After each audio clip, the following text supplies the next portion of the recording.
오늘 하나님께서 우리에게 주신 말씀은 에스겔서 48장 35절 말씀입니다. 제가 봉독하겠습니다.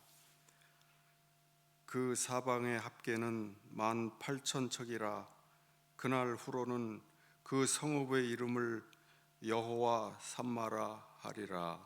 아멘. 1987년 서울 강남의 어느 골목에 모포에 쌓인 갓난아기가 버려졌습니다.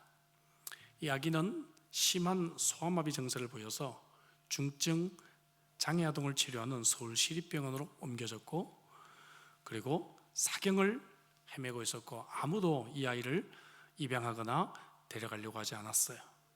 그러다가 1989년 미국의 어느 가정으로 입양이 됩니다. 조미혜라는 이 여자아이는 미국 포틀랜드시에 살고 있는 마사흐루 앨리스 씨와 그의 부인 제닛 여사가 입양한 한국인 장애우 5명 중에 한 명입니다. 이분들은 독실한 크리스찬으로서 두 자녀를 낳고 난 뒤에 입양에 관심을 가지게 되었고, 원래 장애우를 입양하려고 계획했던 건 아니지만 일본이 입양이 안 되니까 한국으로 눈을 돌렸는데, 한국에서 건강한 아이들은 다 국내 입양이 되고 해외로 입양 갈 수 있는 아이들은 장애 아이들 뿐이다라는 것을 보게 되고 장애 아이들을 입양하기 시작했습니다. 어느 날 그들이 이 장애 아이를 입양하기 시작했는데, 1985년에 유전적으로 뼈가 약해서 부러지는 병을 앓고 있던 남매를 입양을 하게 되었고, 이 남매가 헤어지는 것을 도저히 마음이 용납하지 않아서 우리가 둘 다 입양을 하자 해서 시작이 됐습니다. 그리고 2년 뒤에는 척추결핵에 걸려서 설 수도 걸을 수도 없고 아무도 데려가지 않았던 에밀리를 정말 간절한 기도 끝에 입양하고 대수술을 받게 하는데 기적과 같이 살아나는 그러한 은혜를 경험하게 됩니다. 그 뒤로 중증 뇌성마비로 부양하기 가장 어려웠다고 고백했던 에린까지 입양을 한 직후에, 그 직후에 바로 이 조미혜 양을 입양하기로 결심을 했던 것입니다. 사진을 보시면 몇 장이 나오죠? 조미혜 씨가 성인이 되고 난 뒤에 사진이고요. 그 다음 사진은 이렇게 성장하고 난 뒤에 찍은 그러한 가족 사진입니다. 앨리스 부부는 기자가 너무 지나친 희생이지 않느냐라고는 질문에, 하나님은 이들과도 함께 계시고 이들도 가정을 가질 권리가 있지 않냐고 대답을 했습니다. 그리고 입양되어서 새로운 인생을 살고 있는 자녀들은 한결같이 이렇게 대답을 했습니다. 나를 이 땅에 창조하신 하나님은 내가 길가에 버려져 있을 때에도 거기에 함께 계셨고, 어린 나이에 중증장애로 고통을 당하며 목숨과 싸울 때에도 하나님은 거기에 나와 함께 계셨고, 미국으로 입양될 때에도 하나님은 함께 계셨고, 자라나는 과정에서 정체성과 신체적인 어려움 때문에 고통을 당할 때도 하나님은 거기에 우리와 항상 함께 계셨다. 와, 멋진 고백이죠? 네, 여러분, 이것이 에스겔서의 전체 메시지라고 해도 과언이 아닙니다. 오늘 보면 에스겔서의 마지막 장의 마지막 절 한 절을 읽었습니다. 에스겔서는 48장으로 구성되어 있는데 크게 두 부분으로 나눌 수가 있어요. 1장부터 32장까지 3분의 1을 차지하는 이 부분은 여호와가 거기에 계시지 않다, 이것이 주제입니다. 여호와가 거기 계시지 않다. 그 다음에 33장부터 48장까지 이 3분의 1에 해당하는 분량은 여호와가 거기에 함께 계신다 하는 것이, 이것이 주제입니다. 자, 여호와가 거기 계시지 않다. 오늘 우리가 성경을 읽는 우리는 이것을 실감 있게 못 느끼지만 이스라엘 백성들은 이 당시 매우 실감 있게 이것을 느끼고 있었어요. 왜냐하면 하나님이 어떻게 택한 민족을 멸망시킬 수가 있을 것인가. 그래서 그들은 정말 하나님이 함께 계시지 않는다고 느끼고 있었다는 것입니다. 왜냐하면 1장부터 32장까지는 이스라엘의, 특히 예루살렘의 심판과 몰락의 과정을 신랄하게 그리고 있기 때문에 그래요. 그리고 드디어 33장부터 에스겔서의 메시지가 전환이 되면서 바로 예루살렘의 회복의 메시지가 시작이 되는 것입니다. 36장 33절에 보니까 주 여호와께서 이같이 말씀하셨느니라, 내가 너희를 모든 죄악에서 정결하게 하는 날에 성읍들에 사람들이 거주하게 하며 황폐한 것이 건축하게 할 것인즉 이렇게 말하고 있죠. 그리고 이 회복의 절정은 바로 회복된 예루살렘 성에 하나님께서 충만하게 거하실 것이다. 그리고 그 성을 이름하여 오늘 마지막 절에 여호와 삼마라 부르게 되리라. 이것이 바로 가장 하이라이트 중에 하이라이트인 것입니다. 여호와께서 계시지 않았는데 이제 이 성이 회복되고 그곳에 여호와가 충만하게 계시고 따라서 그 성 이름을 여호와 삼마라 하리라 그러면서 하이라이트, 절정을 이루면서 에스겔서가 끝이 나고 있다는 것이죠. 그래서 여호와 삼마라라는 그 말은, 삼마란 말은 there, 영어로는 거기란 뜻입니다. 바로 거기에 계신 하나님 여호와 삼마, 그렇게 말할 수가 있겠죠. 자, 거기에 계신다는 것은 어떤 의미를 가지고 있을까? 그것은 세 가지로 생각해 볼 수가 있어요. 첫째는 과거, 항상 거기에 계신 하나님이신데 첫째 과거예요. 여러분, 이스라엘이 경험한 과거 중 가장 어렵고 힘들었던 과거는 두말할 것도 없이 애굽 땅에서의 종살이와 또 바벨론 70년 포로 생활일 것입니다. 오늘 본문의 배경은 말씀드린 대로 바벨론 포로 생활을 배경으로 한 것이죠. 한국도 일제 36년을 통치를 경험해 보았기에 그 고통을 조금은 이해할 수 있을 것입니다. 그래서 이스라엘 백성들이 하나님의 놀라운 역사로 자유의 몸이 되었을 때 그들의 이 감격을 이렇게 노래하는 것입니다. 시편 126편 1절에 보니까 같이 읽어볼까요? 다 같이. 여호와께서 시온의 포로를 돌려보내실 때에 우리는 꿈꾸는 것 같았도다. 그리고 3절 이렇게 찬양하기 시작합니다. 다 같이. 여호와께서 우리를 위하여 큰일을 행하셨으니 우리는 기쁘도다. 할렐루야.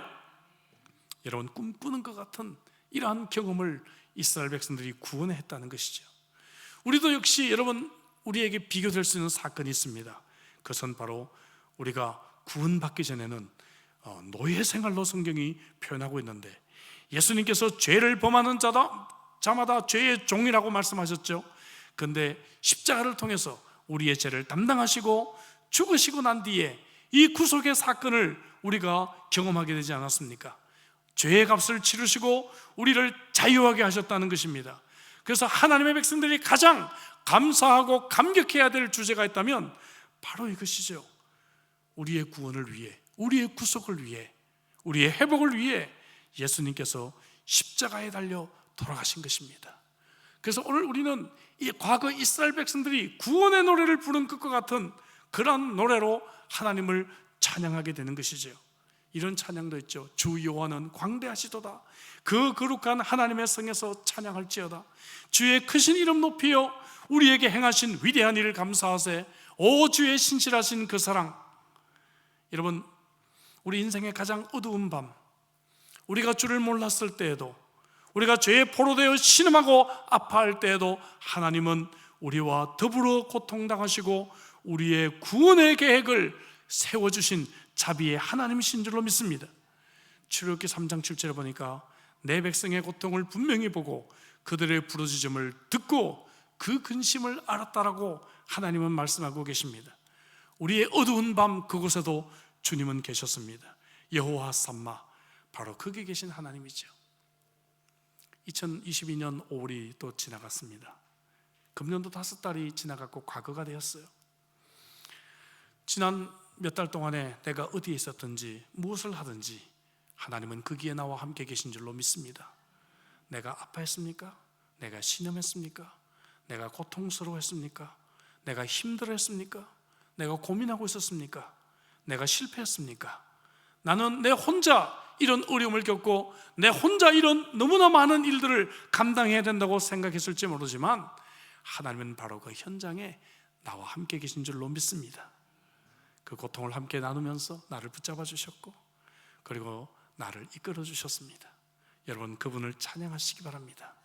과거에도 나와 함께 계신 하나님, 지나온 삶 동안에 거기 계셨던 그 하나님을 찬양하시기 바랍니다. 두 번째로 현재입니다.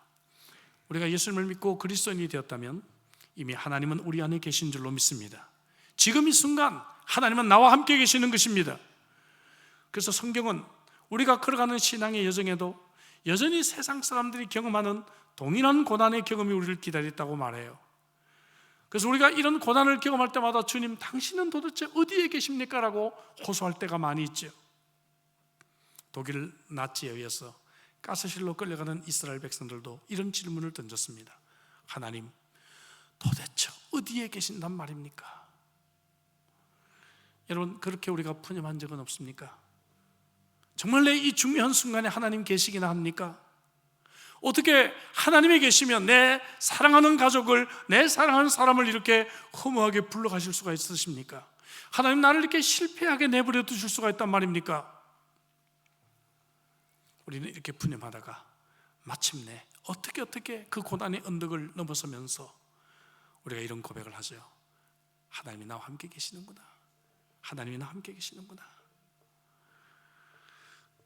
야곱의 이 장자의 권리를 가로채서 야곱이 이 장자의 권리를 가로채서 형 에스의 이 분노를 피해서 외삼촌의 집으로 가다가 지쳐서 잠든 이 베델의 들판에서 그가 하나님의 환상을 접하고 잠에서 깨서 드린 고백이 무엇인지 아십니까? 창세기 28장 16절을 보니까 여호와께서 과연 여기 계시거늘 내가 알지 못하였도다. 그죠? 하나님은 쫓겨가는 이 하란 광야에도 그곳에 여전히 야곱과 함께 계시는 하나님이신 것입니다. 우리가 몰랐을 뿐이지, 우리가 하나님의 임재를 의식하지 못해서 그렇지, 하나님은 지금도 나와 함께 계십니다. 예수님께서 십자가에서 부활하시고 난 뒤에 여러분 모든 희망을 접고 엠마오로 내려가는 두 제자를 만나셨습니다. 생각나십니까? 그들은 이제 모든 상황이 끝났다 판단했습니다. 예수고 구원이고 과거의 착각일 따름이다. 그러면서 하늘을 향해 냉소하며 길을 걷던 두 제자에게 찾아와서 소리 없이 동행하셨습니다. 성경은 이렇게 기록해요. 누가복음 24장 16절에 보니까 그들의 눈이 가리워져서 그인 줄 알지 못하였거늘. 오늘도 여러분, 우리의 눈이 가리워져서 하나님이 나와 함께 계심을 알지 못할 뿐 하나님은 지금도 나와 함께 계시는 줄로 믿습니다. 눈을 뜨시기 바랍니다. 성령님의 도우심을 구하시기 바랍니다. 지금까지 우리가 걸어왔던 인생길, 믿음의 길을 한번 돌아보십시오. 우리가 절망했을 때, 우리가 정말 화가 났을 때, 우리가 다른 사람에게 무시당하고 속임을 당했을 때, 우리의 마음과 몸이 지쳐서 모든 것을 그냥 포기하고 싶었을 때, 우리가 그냥 몸서리쳐지도록 뼛속까지 추운 그런 외로움에 들었을 때, 아무도 없는 인생의 들판에 홀로 버림받았다고 느낄 때 하나님은 여전히 그곳에 계셨습니다. 지금도 여기 오늘의 하란길, 오늘의 엠마오 길에 여전히 우리와 함께 계시는 줄로 믿습니다. 그의 이름은 변함없이 여호와 삼마, 거기에 계신 하나님, 여기에 계신 여호와 하나님이십니다. 그걸 우리가 이렇게 고백해야 마땅하겠죠. 주님, 나의 눈이 가려워져서 하나님이 저와 함께 계신 줄을 몰랐습니다. 그러나 이제 알았습니다. 하나님이 나와 영원히 함께 계시는 줄로 믿습니다. 나의 인생길은 외롭지 않습니다. 나의 하루는 힘들지 않습니다. 나는 반드시 승리할 것입니다. 할렐루야. 자, 세 번째 미래. 에스겔 선지자는 에스겔서의 대단을 마무리하는 이 마지막 구절에서 회복된 예루살렘 도시의 환상을 지금 그리고 있는 것이에요.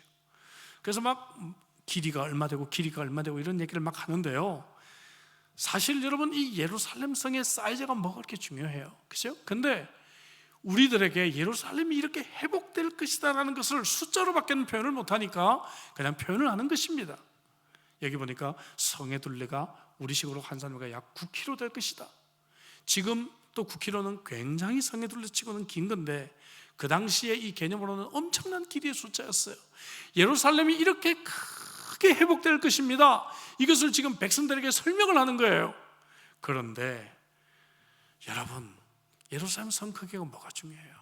그렇죠? 그보다 더 중요한 건 여호와 삼마가 더 중요하죠. 하나님이 이 성에 함께 계신다라고 끝나고 있는 것입니다. 하나님의 영광이 이 성에 충만할 것이다. 그래서 예레미야 3장 17절에 보니까 예수님께서 능력의 보좌에 앉으실 그날에 하나님께서 만드실 새 예루살렘을 예언합니다. 같이 읽어볼까요? 다 같이.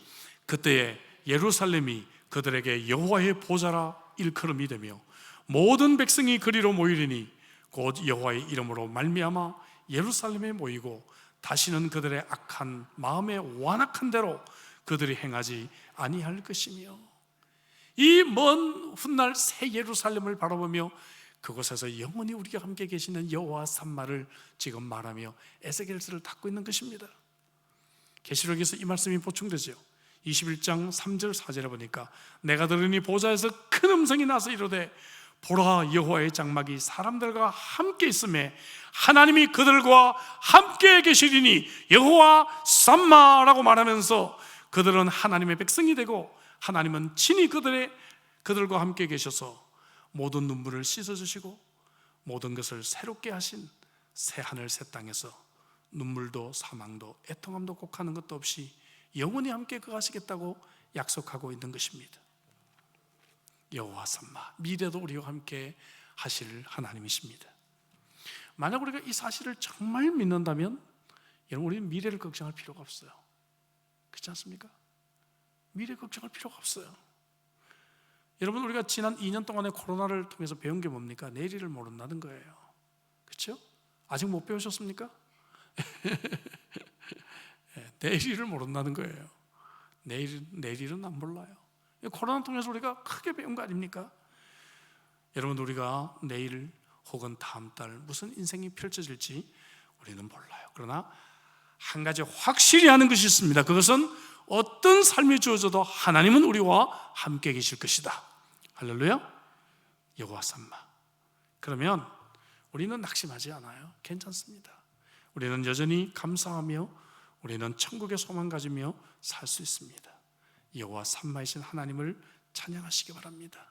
그 하나님과 더불어 한 달을 보내고 또 6월 한 달을 맞이하시기를 주의 이름으로 축복합니다.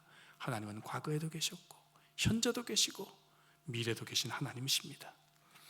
이 말씀을 각자의 삶에 적용했겠지만 몇 가지, 한 3가지 정도로 우리와 함께 계시는 이 하나님을 좀 적용을 좀 더 시도해 보려고 합니다. 먼저, 하나님 고난의 때에도 우리와 함께 계시죠. 시편 46편에서 시편 기자가 아름답게 노래합니다. 같이 읽어볼까요? 이 찬양으로 오늘 마지막 폐송을 하게 될 텐데요, 같이 읽어보겠습니다. 다 같이. 하나님은 우리의 피난처시요 힘이시니 환난 중에 만날 큰 도움이시라. 그러므로 땅이 변하든지 산이 흔들려 바다 가운데 빠지든지 바닷물이 솟아나고 뛰놀든지 그것이 넘침으로 산이 흔들릴지라도 우리는 두려워하지 아니하리로다. 아멘이십니까 여러분? 정말 아멘이세요? 여러분, 두려워할 필요가 없어요. 내가 어떤 어려운 일을 감당해야 돼도, 제가 몇 번 말씀드렸지만 한국에 가서 가끔 CEO들이나 정말 고급 공무원들하고 아침 식사를 할 때가 있는데요, 그분들이 한결같이 기도 제목하면서 얘기하는 것이에요. 목사님, 제 결정 하나로 몇 백억이 왔다 갔다 하는데 정말 어떻게 해야 할지 모르겠었을 때 하나님이 제 결정 가운데 도와달라고 정말 기도할 수밖에 없어요. 우리 지혜로는 너무 부족합니다 말씀하고 계세요. 두려워할 필요가 없습니다. 하나님이 나와 함께 계신 줄로 믿습니다. 여러분, 아무리 세상이 뒤집혀지는 일이 있다 할지라도 하나님은 나를 도와주실 것입니다. 제 아내가 사고가 난 지 벌써 7개월이 지났죠. 아내가 사고가 난 지 일주일 정도 되었을 때입니다. 여전히 생사를 알 수 없는 코마 상태였었죠. 제가 밤에 지쳐서 잠깐 잠이 들었어요. 꿈을 꿨는데 아내가 꿈에 나타났습니다. 그래서 제가 왜 빨리 집에 안 오냐고 제가 얘기를 했어요. 그랬더니 환한 미소를 제게 보이면서 아직 시간이 조금 더 필요해, 아직 시간이 좀 더 필요해 라고 제게 답을 했어요. 그리고 제가 꿈을 깼는데 여러분, 그 꿈 때문에 제가 얼마나 큰 위로를 받았는지 몰라요. 그래, 아직 시간이 좀 더 필요하구나, 시간이 좀 더 있으면 아내가 돌아오겠구나.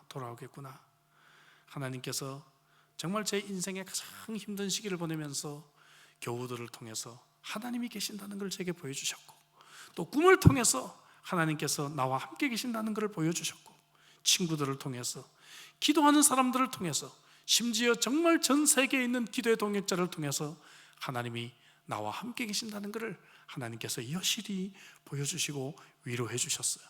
그래서 제가 이길 수가 있었죠. 제가 무슨 제 의지에만 가지고 이렇게 할 수가 있는 줄 아십니까? 하나님이 함께 계시니까. 이 여호와 산마를 붙들고 고통의 순간에도 이길 수가 있다는 것입니다. 여러분, 어려운 일 있으십니까? 고민이 있으십니까? 중요한 일을 해결해야 되십니까? 괜찮습니다. 여호와 산마를 붙드시기 바랍니다. 하나님은 나와 함께 계십니다. 나를 도와주실 것입니다. 나를 위로할 것입니다. 두 번째, 또한 고독의 때에도 하나님은 나와 함께 계십니다. 여러분, 제가 새가족반에서도 간증한 대로 저는 대학 입시 실패 후에 참 어두운 시절을 몇 년을 보냈습니다. 부모를 떠나서 서울에서 살았는데 오로지 친구밖에 없었는데 실패하고 난 뒤에 친구들을 모조리 관계를 다 끊었어요. 저는 그때 고독이 그렇게 힘든 것인 줄을 몰랐습니다. 이 고독을 달래기 위해서 좀 죽고도 싶었고, 그리고 마침내 이래도 안 되고 저래도 안 돼서 직장인 야구팀을 찾아서 야구도 하고, 또 현실적인 문제도 있었지만 이 고독을 달래기 위해서라도 닥치는 대로 일을 했습니다. 막노동도 많이 해봤고, 또 가정사정으로 학업을 하지 못했던 나이 든 사람들, 야학이라고 했어요. 그때 야학에 가서 그 피곤한 몸으로, 노동한 몸으로 밤에 가서 야학도 봉사도 해봤습니다. 하지만 여러분, 이런 것으로 절대로 이 고독의 문제를 해결할 수가 없었어요. 얼마나 많은 사람들이 지금도 이 고독으로 아파합니까? 죽기를 기다리는 많은 노인들이 있습니다. 암이나 회복 불가능한 이 터미널 일레스, 이런 것들로 정말 쓸쓸하게 인생의 마지막을 보내고 있는 분들도 참 많이 있습니다. 우리의 가슴을 참 아프게 했던 기러기 아빠들의 이 자살 뉴스도 결국 이 고독의 문제를 해결하지 못한 것이 아니겠어요. 그러나 여러분, 하나님은 말씀하십니다. 이사야 50장 7절부터 8절에 주 여호와께서 나를 도우심으로 내가 부끄러워하지 아니하고 내 얼굴을 부싯돌같이 굳게 하였으므로 내가 수치를 당치 아니할 줄 아노라. 나를 의롭다 하시는 이가 가까이 계시니 나와 다툴 자가 누구냐? 나와 함께 쓸지어다. 나의 대적이 누구냐? 내게 가까이 나올지어다. 그리고 55장 6절에 너희는 여호와를 만날 만한 때에 찾으라. 가까이 계실 때에 부르라고 말씀하고 계십니다. 주님이 나와 가까이 계시는 걸 느끼지 않습니까? 고독하십니까? 외로우십니까? 여러분, 하나님의 임재를 경험하시기를 바랍니다. 주님과 동행하시기를 바랍니다. 좀 더 하나님과 가까이 시간을 보냈어요. 하나님은 때때로 우리에게 멀리 떨어진 것처럼 보이지만 절대로 우리를 버리신 것이 아니라 내가 하나님을 멀리 떠나왔기 때문일 것입니다. 그래서 프랜시스 셰프라고 하는 20세기 최고의 크리스천 지성인은 거기 계시며 말씀하신 하나님이라는 책을 썼어요. 이 제목을, 이 구절을 가지고 책 제목을 만들었어요. 그 원서 영어 이름은 뭔가 하면 He is there and He is not silent. 하나님은 거기 계시고 침묵하지 아니하신 하나님이다. 원서는 그렇게 기록이 되어 있습니다. 하나님은 절대로 침묵하지 아니하신 하나님이십니다. 하나님의 음성을 매일 들어보세요. 매일 아침에 큐티를 통해서 하나님이 나에게 말씀해 주시는 사랑의 음성을 들어보시기 바랍니다. 저녁에 기도 시간을 통해서 하나님께서 나를 사랑해 주시는, 보다듬어 주시는 은혜의 말씀을 경험해 보시기 바랍니다. 수요예배를 통해서, 토요 새벽 기도를 통해서, 다락방 모임을 통해서, 예배 시간들을 통해서 하나님께서 나와 함께 계시고 사랑의 메시지들을 통해서 내 마음을 위로해 주시는 것을 경험해 보시기 바랍니다. 그 음성을 듣는 사람은 절대로 고독하지 않을 수가 있습니다. 나가 핍박을 받을 때도 하나님은 거기에 계십니다. 여러분, 핍박을 받아본 적이 있나요? 항상 핍박받으면 이거는 크리스찬의 삶에 문제가 있는 사람이에요. 근데 핍박을 전혀 안 받아도 또 문제가 있는 사람이죠. 어떻게 살았길래 예수를 바르게 믿는데 어떻게 핍박을 안 받습니까? 내가 정말 진짜 그리스도인답게 살고 있다면 세상에서 칭찬도 받지만 핍박도 받게 되어져 있는 것이죠. 마가복음 10장 29절 30절에서 예수님은 나와 복음을 위하여 집이나 형제나 자매나 어머니나 아버지나 자식이나 전토를 벌인 자는 현세에 있어서 집과 형제와 자매와 어머니와 자식과 전토를 몇 배 받는다고요? 100배나 받대. 몇 배 받는다고요? 100배나 받아요. 그러니까 여러분들이 좀 똑똑한 분 같으면 예수님을 위해서 한 10,000불 한번 손해를 한번 해보시기 바랍니다. 10,000불 정도? 그럼 어떻게 돼요? 예? 100만 달러 수입이 될 거예요. 100만 달러? 100만 달러. 100만 달러? 제가 100만 달러 버는 법을 여러분들에게 알려드렸습니다. 박해를 겸하여 받고 그랬어요. 근데 박해도 같이 받는데요, 내세 영생을 받지 못할 자가 없다. 그렇죠?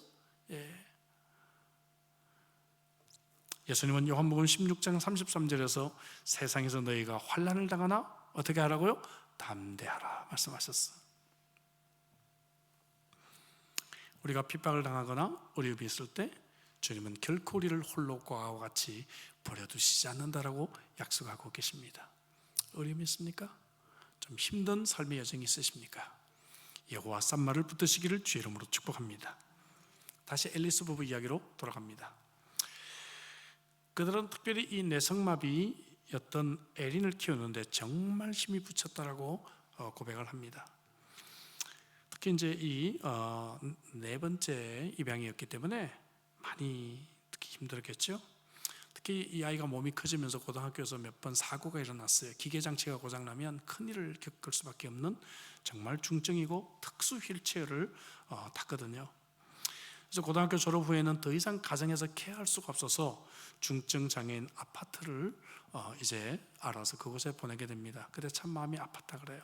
끝까지 돌봐야 되는데, 근데 하나님이 거기에도 함께 계셨어요. 그래서 그곳에 왔던 봉사하러 왔던 사회복지사와 만나가지고 결혼을 하게 됩니다. 사진 좀 보여주세요. 네, 이렇게 참 이 건강한 참 이게 남편을 만나가지고 두 사람이 연애를 하고 사랑에 빠져서 결국 결혼까지 골인을 하게 되었습니다. 2011년 7월에 결혼하게 됐어요. 그들이 처음 입양을 망설일 때, 첫 입양을 망설이고 있었을 때, 그때 교회에서 우연히 다른 교우가 하는 말을 들었다 그래요. 한국에서 입양아를 데려왔는데 장애인이었다고. 그에게 자기들에게 하나님의 음성처럼 들렸다고 해요. 하나님의 음성처럼 장애아를 입양해야 되나 라고 고민하고 있는데, 교회에서 다른 교우를 통해서 그 얘기를 듣고 이것이 정말 하나님의 음성이구나 그렇게 생각하고 마음의 확신을 가졌다고 합니다. 그들은 이렇게 말합니다. 장애아를 입양하는 것은 즐거운 모험입니다. 그것은 고통과 희생이 따르는 긴 여행입니다. 그리고 우리는 잠재력이 있는 아이들의 성장 과정을 지켜보는 특권을 누린 것입니다. 사랑하는 성도 여러분, 어찌 입양만 그렇겠어요? 인생 자체가 고통과 희생이 따르는 긴 여행이라고 말할 수가 있겠죠. 금년에도 내년에도 우리의 인생 여행은 계속될 것입니다. 그러나 분명한 것은 하나님은 거기에도 함께 계실 것입니다. 거기에 계신 하나님을 찬양하십시다. 오늘 우리 헌신 예배를 드리는 동아프리카, 또 우리 중동다락방 우리 수능 여러분, 또 함께 예배드리는 우리 모든 형제자매 여러분, 거기 계시는 하나님, 그 하나님과 더불어 승리하시는 남은 인생 되시기를 주의 이름으로 축복합니다. 기도하십시다. 주신 말씀 가지고 우리 기도하죠. 여러분, 지난 5달을 한번 돌아보십시다. 내 혼자 그렇게 살려고 발버둥 친 것 같지만 하나님은 거기에도 계셨어요. 그렇죠? 하나님은 지금도 참 외롭고 힘든 것 같지만 나와 함께 계시는 하나님이십니다. 그동안 하면 금년 남은 이제 7개월 뿐만 아니라 앞으로 우리에게 주어진 삶도 하나님은 나와 함께 계시를 여호와 삼바의 하나님이십니다. 이 하나님을 찬양하십시다. 이스라엘 백성들은 거기에 계시지 않았다는 이 하나님 때문에 그들이 참 많이 고통스러워했지만, 이제 에스겔서 48장 마지막 절에 여호와 삼마를 외치며 끝나는 것처럼 여호와가 충만하게 거하는 예루살렘 성전, 여러분 그것이 바로 저와 여러분들의 영혼인 줄로 믿습니다. 저와 여러분들이 예루살렘 성전입니다. 이곳에 주님이 계시고 이곳에 하나님이 계시는 줄로 믿습니다. 충만하게 거하시는 여호와 삼마를 붙들고 고통과 고독과 핍박의 환경 속에서도 하나님 승리하는 인생을 살게 해주시고 나에게 주의해 주셔서 맡은 책임 잘 감당하며 성실하게 우리 인생을 살아가게 해주시옵소서. 같이 오늘 주신 말씀 붙들고 여호와 삼마의 하나님을 붙들고 간절하게 기도하겠습니다. 기도하시겠습니다.